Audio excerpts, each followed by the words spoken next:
Kiwis. We love our cars, and we love our weed. We're among the highest consumers of marijuana in the Western world. But what happens when we bring these two great loves together as one? What happens when we drive stoned? Well, we're about to find out.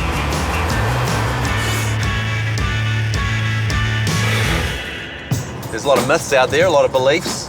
A lot of us believe that we drive better when we're stoned, slower when we're stoned, that we're safer when we're stoned, more focused on the road. Over the next hour, we're going to be researching some of these myths.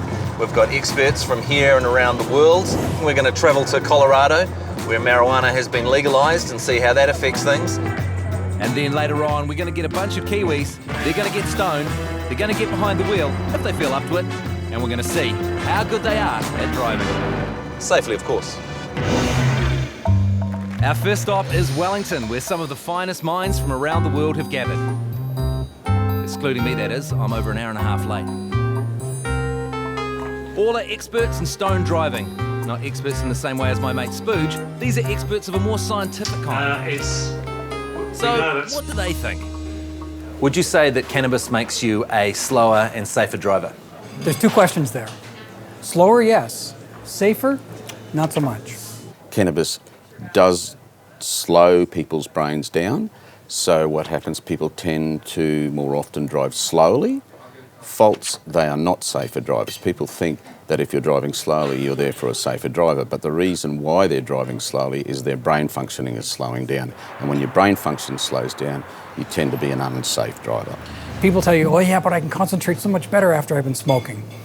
Well, yeah, but you're only concentrating on one thing, and we know that to drive, you need to concentrate on a whole bunch of different things. That's how we keep our vehicle away from other vehicles and to keep them on the roadway and do the things that we're supposed to do. My mate Spooge, he's been stone driving for many, many years. He reckons he's a much better driver when he's stoned. He's never had an accident in 15 years stone driving. How do you explain that? I don't think there is a really good explanation for that, other than maybe it's just good luck. My mate Wazza, he claimed that he's been drunk driving for many, many years, and he's claimed that he's never had an accident for many, many years. Many of these stories, these are all around with alcohol too, if you think about it. It's exactly the same story. Wazza was probably Spurge's uncle or his father. So who's right? These experts who admit university ethics mean they don't get to do many experiments with actual stone drivers, or my mate Spooge, who's been experimenting with stone driving his entire life. Yeah, a lot of stories out there about stone driving. I've got a friend, a very close friend of mine.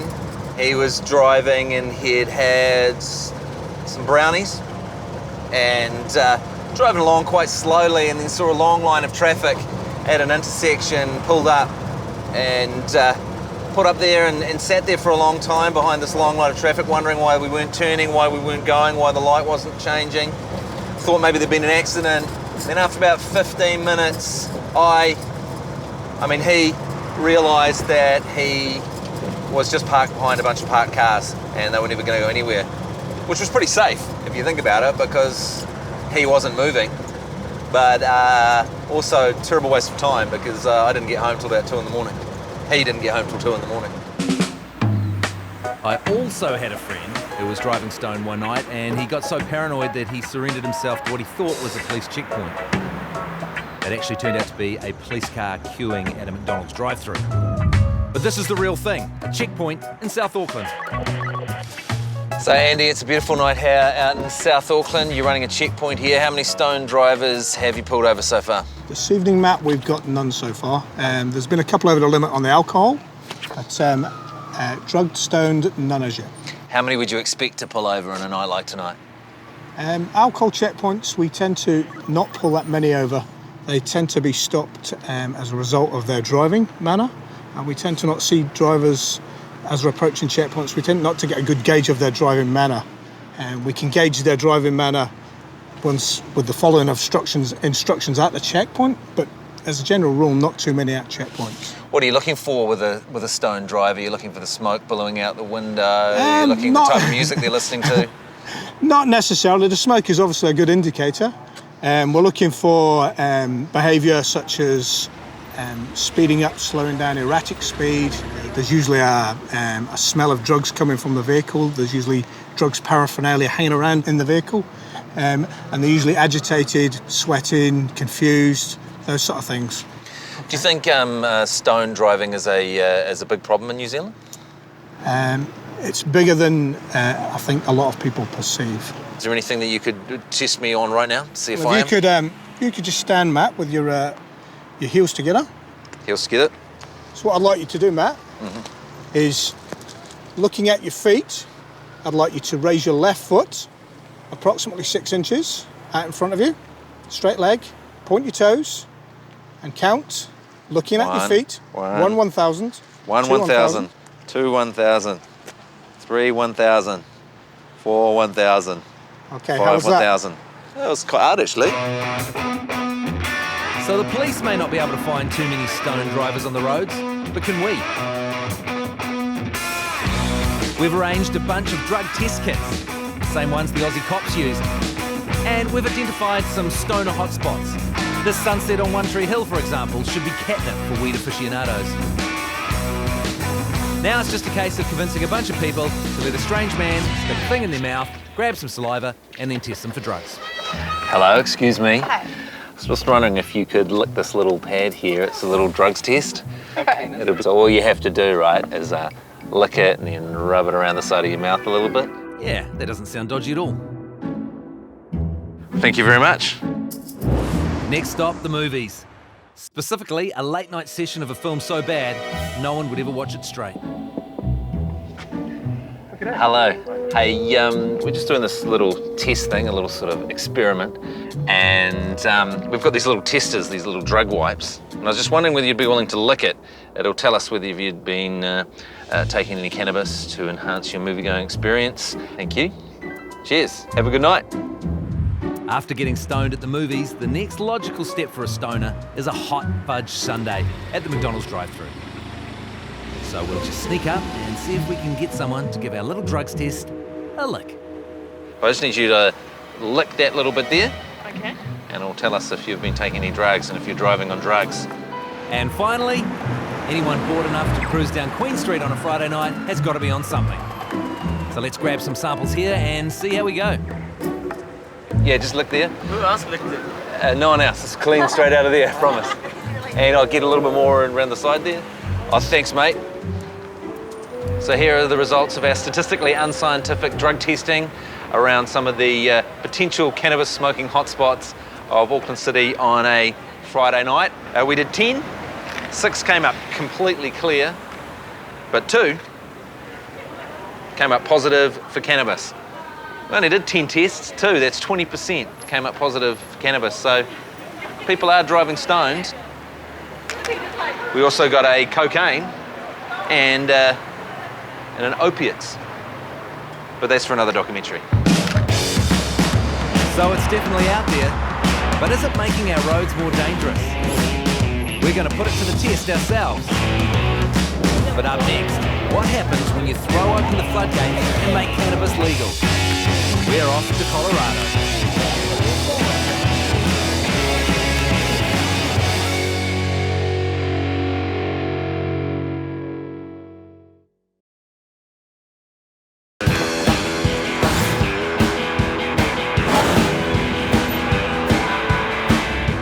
I'm in Denver, Colorado because on the 1st of January 2014, they legalized marijuana. So this is what a town looks like when you're legally allowed to smoke weed in it. A lot of the opponents thought that the town would explode and get dragged into hell and there'd be 5-year-old children running around on fire smoking marijuana while nude people climb trees. So far, I'm not seeing any of that, but I've just arrived. So what made Colorado vote yes to weed? What's it done to their driving? Is it legal to be stoned at the wheel?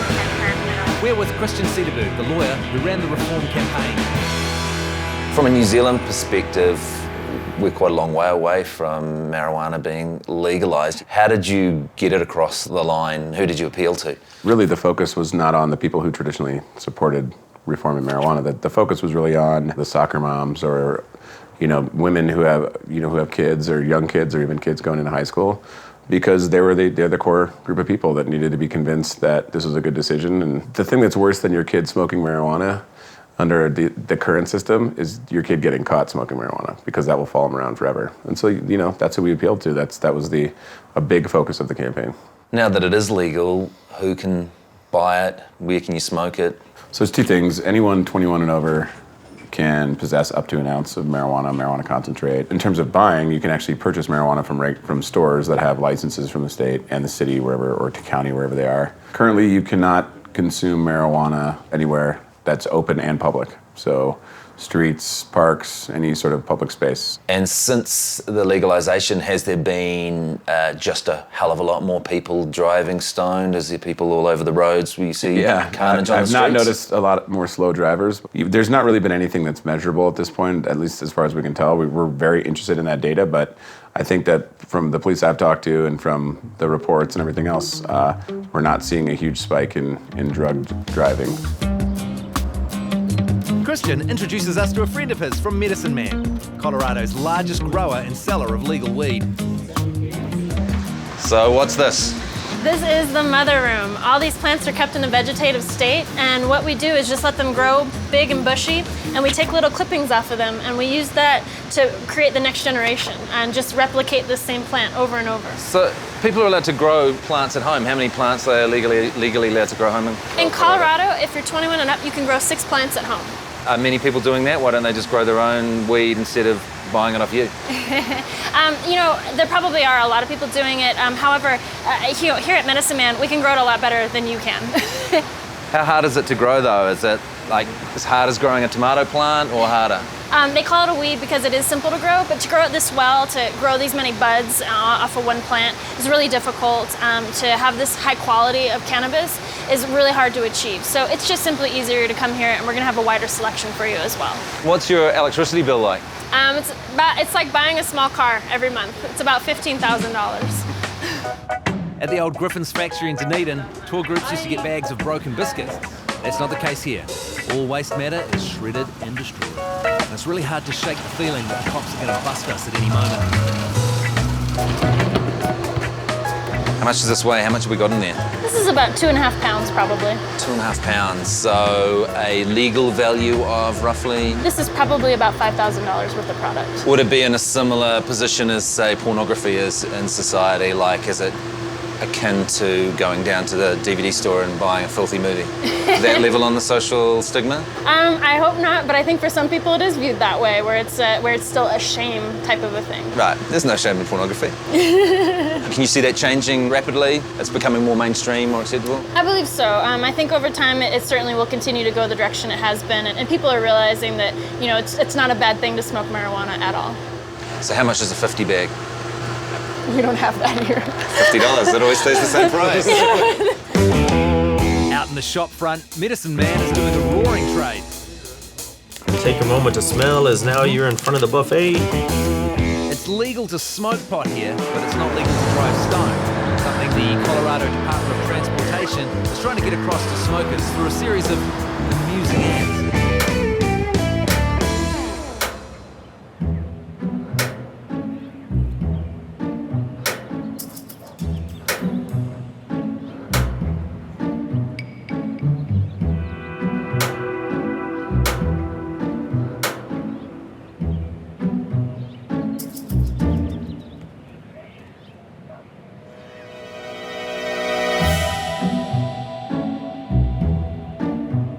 Emily works at the Colorado Department of Transportation, which has had to make some new rules to deal with legal weed. According to you guys, how stoned is too stoned to drive? Well, really what we say is even one hit can put you over the limit. So it's really better to stay off the roads when you're consuming marijuana. We recommend, public transportation or having a sober driver, but it's not like alcohol in terms of where someone of a certain weight and of a certain gender and within so many hours of drinking alcohol, they can kind of judge, what limit they're at. But you really can't do that with marijuana because people metabolize it differently. So with alcohol, back home we get messages like how many units you should drink before you should drive. So there is zero tolerance on smoking marijuana. Well, in Colorado, we do have a nanogram limit, so it's 5 nanograms of THC within someone's whole blood, and so that is our legal definition of impairment.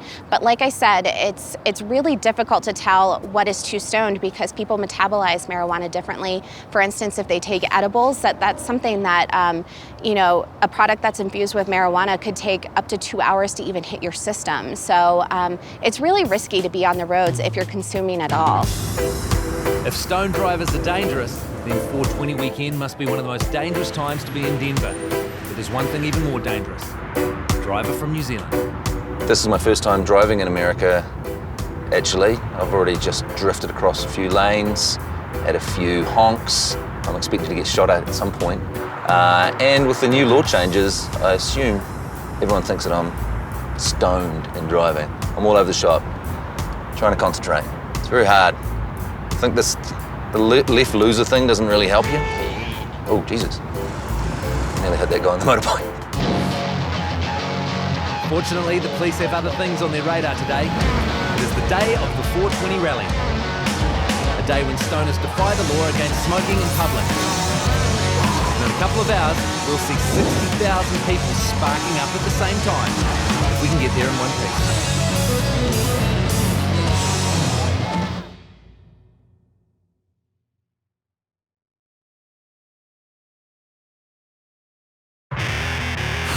We've travelled to Denver, Colorado as part of our look at what happens to people's driving when they smoke marijuana. Weed is legal here, and it's the weekend of the 420 rally. 420 is a very important time for marijuana smokers, if you don't know.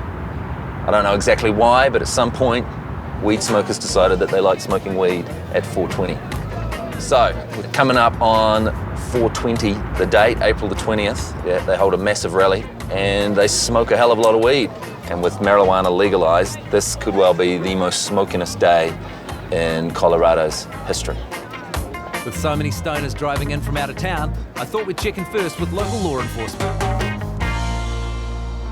This is your car. This is my car. It's a lot cooler than what they're driving in New Zealand. Is that right? Yeah. What do you look out for as far as someone's stone driving? You know, what are the signs? Our goal out here is to make sure people don't die in car crashes. So the things that cause people to crash, if somebody's going too slowly on a highway, is that a cause for concern? Not necessarily. We have maximum speed limits. Oftentimes we don't have minimum speed limits. But we're looking for people violating the law. Marijuana drivers don't only drive slow, they drive fast because they revert to what they normally do in their regular driving time, and most of us aren't paying attention to what we're doing as driving anyway. So we're looking for violations of law. Ever vigilant Officer Reed spots a pickup veering out of its lane. Turns out it's not a stoner, just your run-of-the-mill terrible driver. Just give you a warning. All right, guys. If I ever see a police car, I start driving really terribly. I start to feel guilty, even though I'm doing nothing wrong. Exactly Start right. weaving. And I have this job, and I do the same thing. And it's a physiological response that we cannot control. You'll see them, their hands will be shaking. Is that a sign that they're under the influence? Could it be? Maybe. But is it necessarily? No. And that's the things we have to decipher through. We have to decide if that person's under the influence or if they're just nervous. There's regular people that have a regular 9-to-5 job that are new to marijuana, and they don't fit into the stereotypical stoner lifestyle. And they wear a suit and tie every day. And maybe members of our media that partake in using marijuana. Right. Call me paranoid, but that comment about the media has me freaked out a bit, and I'm not even stoned. Time to head to some calmer surroundings. They don't come more chilled out in the 420 rally. Once you've been patted down for automatic weapons, that is. Finding many guns today? None so far? 420 is a long way from Christmas in the park, that's for sure. That's not frankincense in the air. Yeah! And it doesn't take long for us to find some interesting types.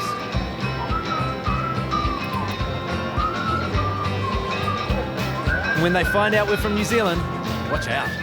New Zealand, bro. Dude, you got like Alps and then like beaches and shit. Where are you from? I'm from Las Vegas, Nevada. Just down here for this, for 420? I moved out here in pursuit of happiness. Have you found happiness?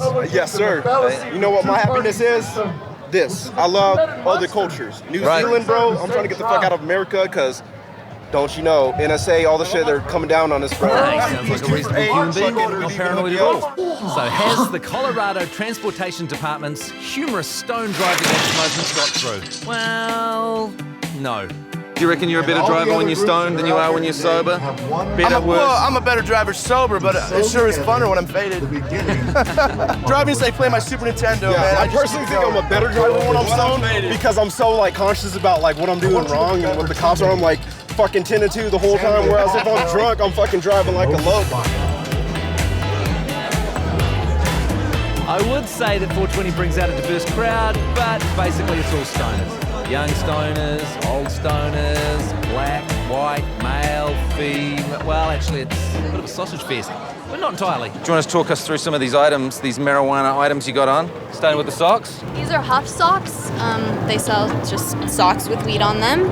And this I got on eBay, and so I don't know where it's from. And I made this myself with my own hands. And is that all the weed paraphernalia you've got? There's a lot of weed clothing about, and I've got to admit I find weed clothing a little bit strange. I mean, I love pies, but you don't see me wearing pie pants. But considering these people could have just stayed at home and got stoned on their couches, they're obviously big fans of the weed. So how are you enjoying the marijuana legalization?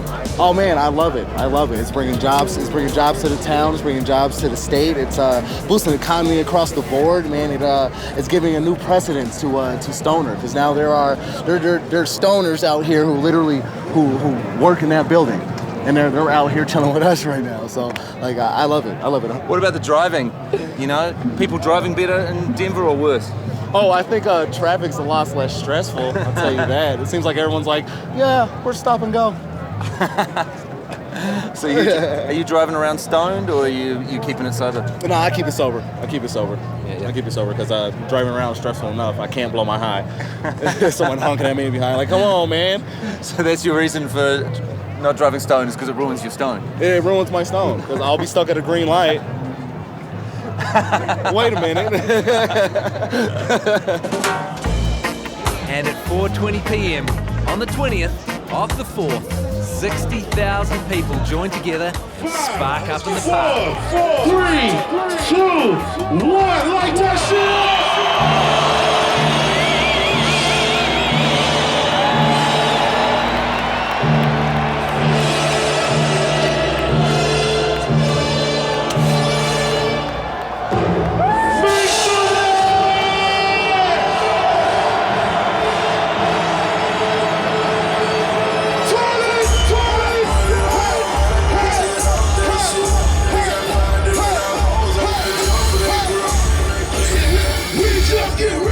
That's definitely more marijuana smoking I've ever seen in my entire life. It was like being amongst the clouds. It was intense. The atmosphere was very friendly though. There might have been some secondhand smoke going down. It was like being in an Australian bushfire, but very fragrant. And it was it's a good time. And with that over, people head for home. But how are they getting there? And are they concerned at all about all the stoners that are about to hit the roads? Do you see a lot of crazy stone driving around town? No. We're in a city, so people drive crazy anyways. I'm from Texas, so we drive crazy all the time. And honestly, I'm just as scared here as I am at home. So, what about like we walked here, so you know we're not no driving. Take the recommended amount. Yeah. Don't be silly and don't overdose. Personally, I think most people who smoke weed and drive are the best drivers, in my opinion, because they don't run lights, they're not hitting people. I walk, man. You walk, man? I got the bus. I'm not supposed to drive under the influence of weed right now, so I catch the bus. What's your driving like under the influence of weed? Mine is perfect. I drive just perfectly fine when I'm topped up.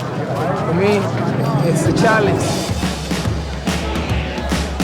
We'll never know whether Mr. Marijuana Hologram Glasses' claims of being a great stone driver are true.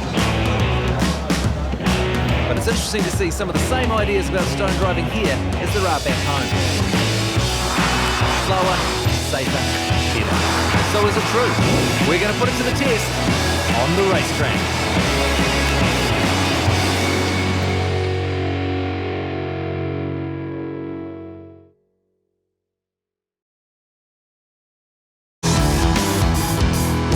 We've heard what the experts have to say, we've spoken to the police, and we've seen firsthand what's happening in Colorado. It's time to test for ourselves. Does driving stone make you a better or worse driver? We've gathered together a group of volunteers from Auckland to Invercargill. All have smoked pot before and are happy to do so again in the name of research. We've asked them to bring their own weed and share with the group. Helena, tell us your pot story. When did it start? When did it start? I think just like any other teenager, around about the 14, 15-year-old mark, everybody else was doing it. You tried a little bit, you giggled a lot, you ate everything in the entire fridge. I had my first smoke when I was 20, and I was pretty much a daily smoker. Kind of smoked a bit through uni, went through a couple of years where I didn't smoke it. Do you smoke it very often? Not that often, every now and again. Started at about probably 9 years old as a young boy, just hanging with my big cousins and all that. That's all we did. That's how we had fun. Our volunteers will drive around our test track twice, once sober and once stoned. It's going to be sober, it's going to be stoned, so obviously you think that you're going to drive best of all when you're sober. Yeah, definitely. Which one do you reckon you're going to do best at? I reckon I'll probably do the best at being stoned, probably. Better than sober? Better than sober. Right. Yeah. We've devised our test in consultation with a number of experts. It's not 100% scientific, but it should give us a pretty clear idea what effect weed has behind the wheel. Would you be surprised if you found out that you drove better stoned? Very surprised. Right. Yeah. Okay. Do you think you're a good driver when you're sober? Probably drive faster. Is fast good? Not always. How do you rate your stoned driving? If you'd asked me that like 15 years ago, I would have said, sweet as, not a problem, let's fang around. Now, I'm actually a little bit nervous. To ensure our volunteers' safety, we've enlisted the help of a driving instructor called Fred. You'll be in the car with our drivers? Correct, yes, I will be, yep. And how much control have you got in there? I will have total control on the vehicle. We've got an accelerator and a brake, which is all we require, and we'll be able to have total control by anticipating what's going to happen. Before the buds come out, it's time for the sober round of our test. Watch your speed, keep it to under 50 k's. I will do my best, yeah. We'll use this round as a comparison for when our drivers are under the influence of the wacky back. It's pretty tight, so just take it easy through here. It tightens right up on you. The track is 2.7 kilometres long and has 4 right-hand turns and 2 left-hand corners. When our volunteers see a red light, they have to stop and wait for it to go green before moving on, and we'll use yellow markers to see how straight they can drive while keeping inside their lane. 3 more possible red lights before the home straight, keep them guessing. But even though this is a racetrack, this is no race. Watch your speed, you're up over 50. Sorry about that. Our volunteers will be tested as they would normally drive on local roads. Okay, keeping to the left, use the track as if it's a roadway. Okay. So they're always staying to the left-hand side. We'll see how well they can drive straight, maintain speed, react or overreact to hazards, lights and Fred's instructions. This is actually going to be quite terrifying. Whoa, that's not the road. It can be pretty terrifying too. So far, apart from a few nervous hiccups. Oh, on the wrong side of the road. Holy crap, I can't see anything. All of our volunteers seem to have handled the track with ease. Yeah, I still feel like racing. Yeah. And Emma Jane's theory on driving faster when she's sober seems to be coming true. You're up over 60 k's again. Keep it down under 50. Sorry guys in there. No, that's all right. While Paul looks like he could do this in his sleep. Dip down, we're tipping to the right. Kyle looks a bit nervous. Tight corner up here. Yep. But remember, according to him, he reckons he'll be better after a joint. You're coming back up to the front straight again. But how will everyone else drive after the sesh? Cool. All right, sweet. Thank you very much. Okay, no worries. Perhaps it's time to find out. Roll one, lights one, smoke Hey, Jesus. Now I don't know about you or what you do. I get high all day, oh. So everyone's done their sober run now, and the weed's coming out, and this experiment is about to get much more interesting.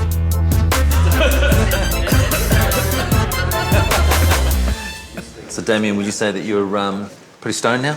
Yeah, I would say so. How do you feel about driving right now?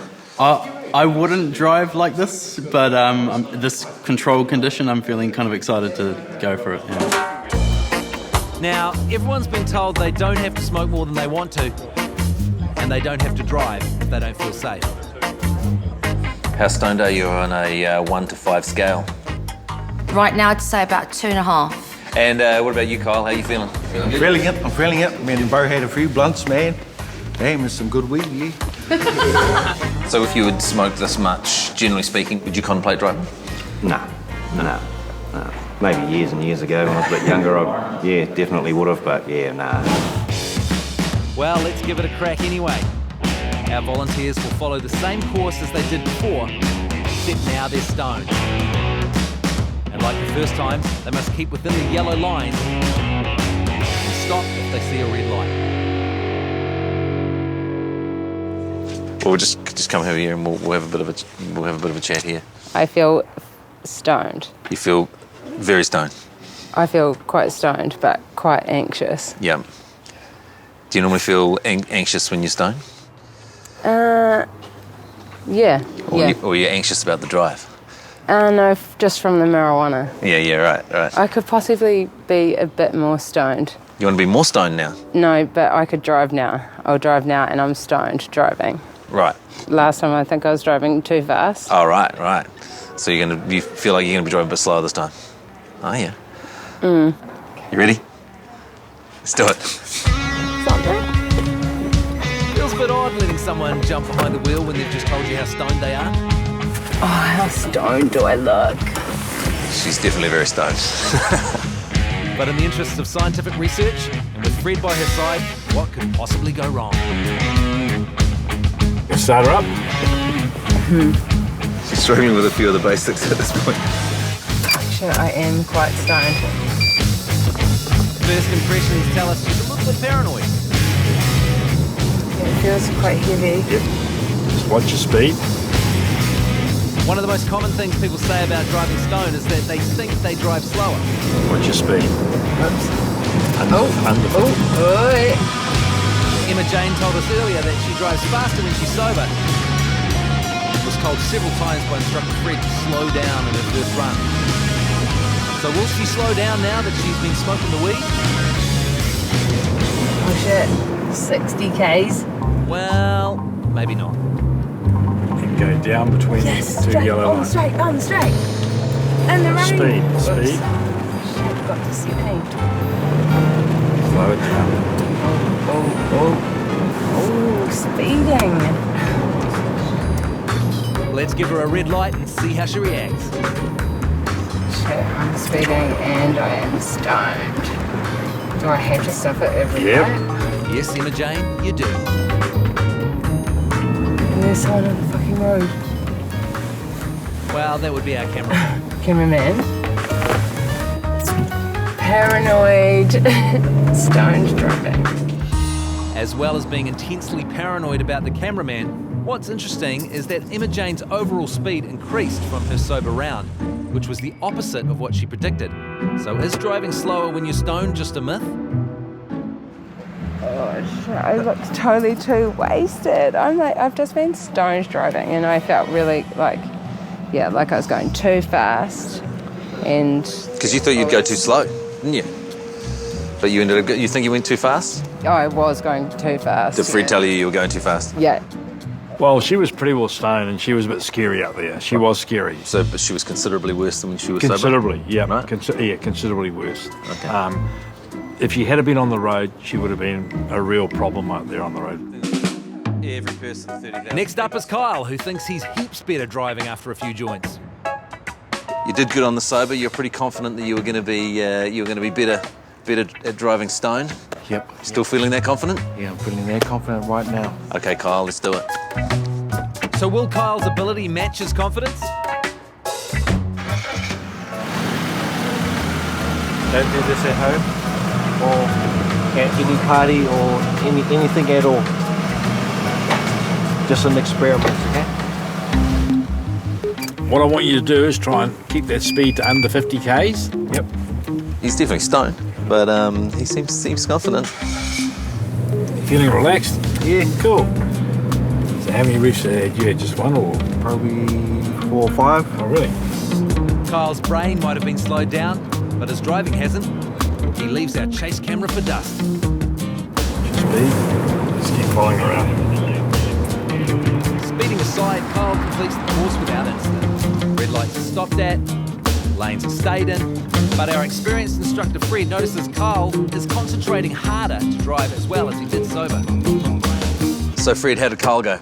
Now, Carl was a different kettle of fish. He focused a lot harder on what he was doing. He was careful on his corners, and you could tell that he was really focusing on it to make sure that he was safe. So far, no sign of anyone driving slower.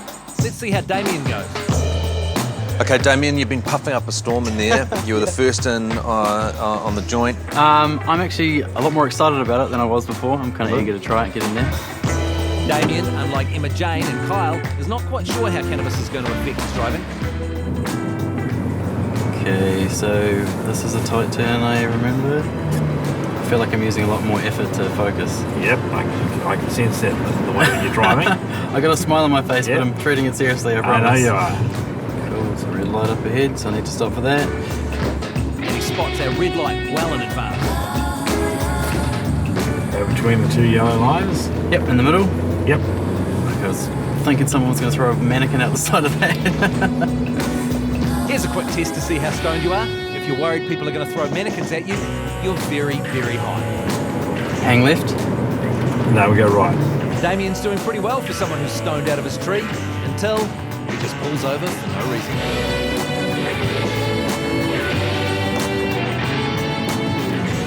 What do I feel like indicating off? But no. Can I keep going? Why did we stop? Just in case it was going to go red and something malfunctions. Stop. Keep going, mate. There's no red light. But now there is. It's deja vu. Yep. Testing your patience again. Cool. So why did Damien stop for no reason? Something to do with mannequins?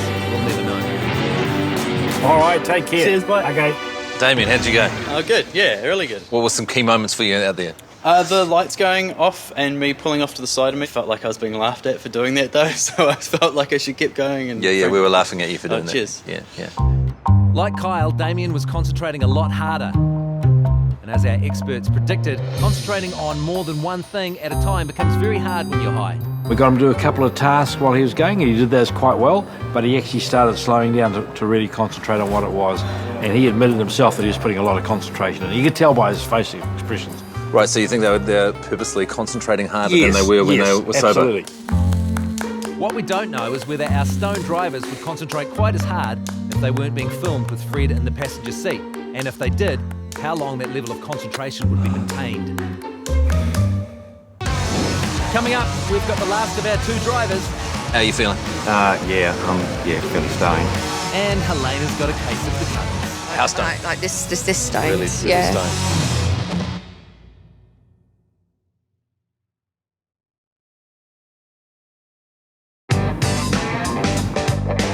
We've gathered volunteers from all over New Zealand to help us find out how being under the influence of cannabis affects our driving. So far, we've seen some interesting changes, so all eyes are on our last two drivers.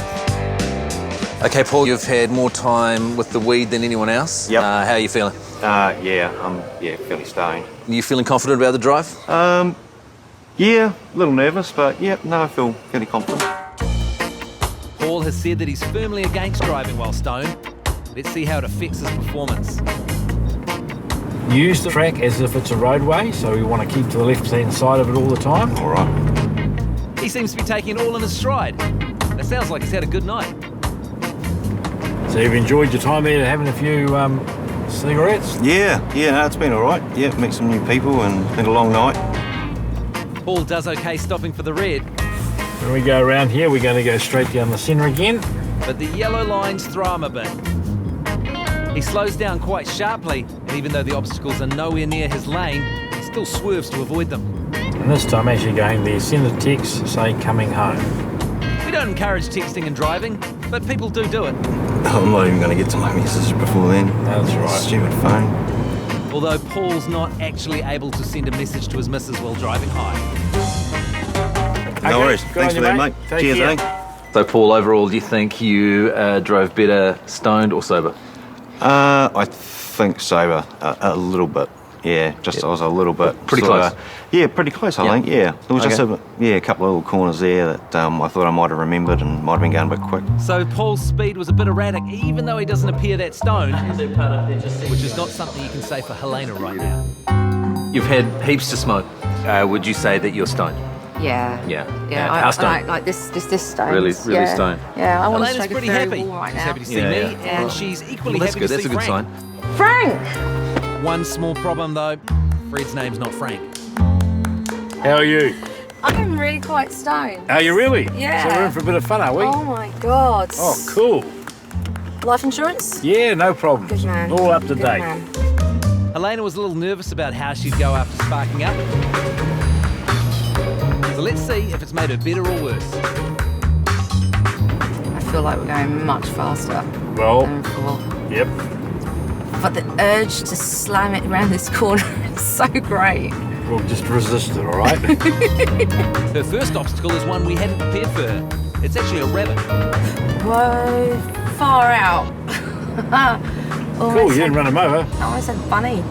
It was a bunny. Far out. Unlike her first sober round, Helena's veered outside the yellow lines. Wow. And she seems to be having trouble with a few corners. Whoa, whoa, whoa. Then there's the classic braking for a green light. What does that mean? Nothing. You guys are horrible. How about the mobile phone test? You got your mobile phone there? Yep. Send a text to your fiance telling her you're coming home. I really don't think I can. Nope, she's not even going to attempt the test home. I'm not going to because it's a corner. All right. Here comes the red. No. That's not fair, guys. Why? That's not fair at all. Helena manages to stop, but only just. She's not too impressed. Dicks. Yeah, she has a... You back? Alive. We are. How about that? Are you? Are you okay? I'm okay. I'm all right.